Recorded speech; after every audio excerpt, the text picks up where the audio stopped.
The PS5 Pro has arrived, carrying a staggering $900 price tag and the weight of massive expectations, but Sony wants you to believe that this is the ultimate way to play, a machine that finally eliminates the trade-offs between beautiful graphics and smooth performance. But now this price raise has me really questioning, is this console really worth $900? But I mean, a powerful upgrade has given way to a much more complicated and frustrating reality. And this isn't the revolution we was promised, and that leads me to ask, is the PS5 Pro really worth $900? On paper, Sony throws compelling specs at you like, the 45% faster, more compute units, faster memory, 2 TB SSD, Wi-Fi 7.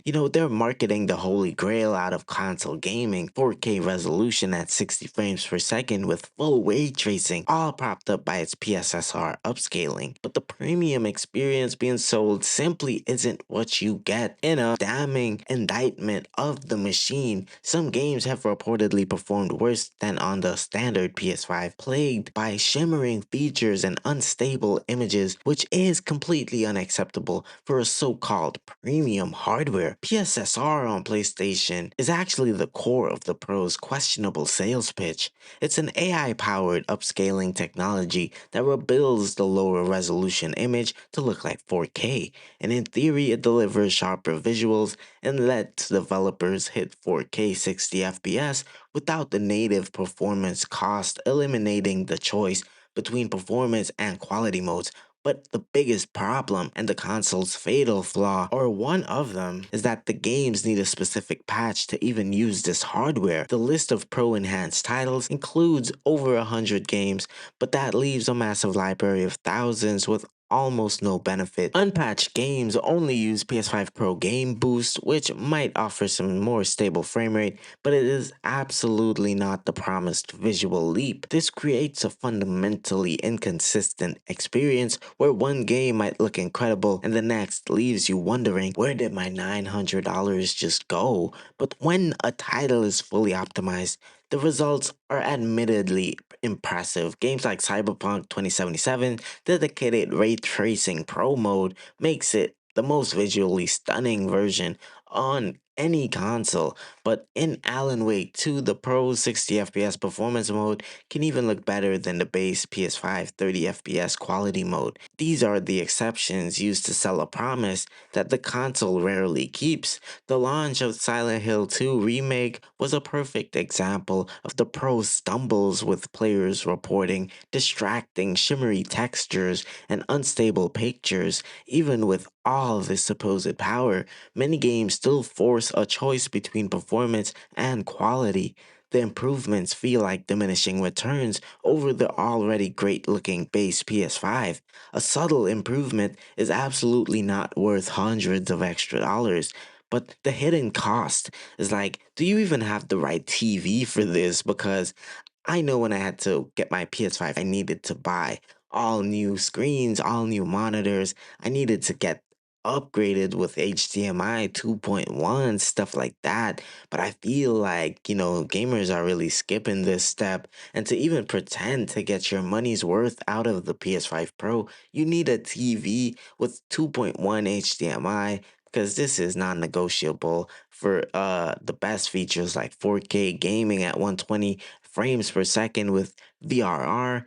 Of course, that syncs your refresh rate to the console's output, eliminating screen tearing, making games feel smoother. But without the 2.1, you lose 120 FPS and all the benefits of VRR. I mean, you still get 120 FPS in certain games like Overwatch or maybe even Call of Duty, but it's just not as smooth. And this means the true cost isn't just a $900 for the console, but potentially another $1,000 for new displays if you don't have a high-end TV, or if you're paying a premium for upgrades you literally can't see.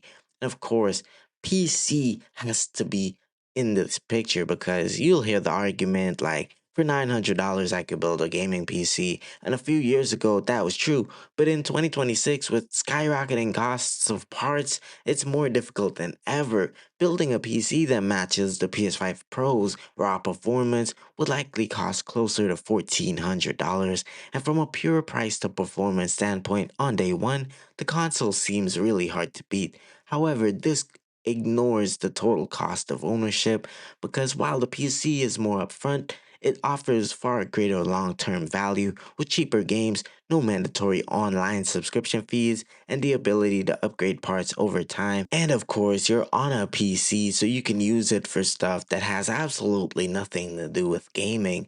But the PS5 Pro is a closed box, it's a dead end. It's an idea that's a good deal, it's a short sighted myth that ignores the expensive and restrictive ecosystem that you're actually buying into. So, who should actually buy the PS5 Pro? It boils down to one very small group. The enthusiasts, man, you own high-end 120 hertz TVs with HDMI 2.1 and you're willing to pay any price for the absolute best visual quality and frame rates for upcoming games like GTA 6. For this niche, $900 is the definite console experience that you'll want. For everyone else, the answer is kind of a hard no because if you don't have the TV, it's just not going to work out. You play often, but you aren't obsessed with pixel counts. The standard PS5 at around 650 is the smart choice for you, probably, and you will be supported for years and years to come. And I mean, that extra money can be spent on like extra controllers or extra games, stuff like that. And finally, the upgrader. If you already own a base PS5 that works fine, you should absolutely not buy this.